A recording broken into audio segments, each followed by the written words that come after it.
জীবনে কোনো অনুশোচনা নেই, কেবল আছে জীবন পাঠ। জীবন হলো ফুলের মতো, আর মধু হলো ভালোবাসা। জীবন হচ্ছে মৃত্যুর ঘনিষ্ঠ সঙ্গী। জীবন হলো সাইকেল চালানোর মতো।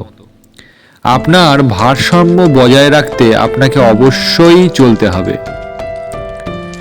আপনার সময় সীমিত, সুতরাং অন্য কারোর জীবনযাপন করতে গিয়ে ওটাকে ব্যয় করবেন না। জীবনটি খুব আকর্ষণীয়।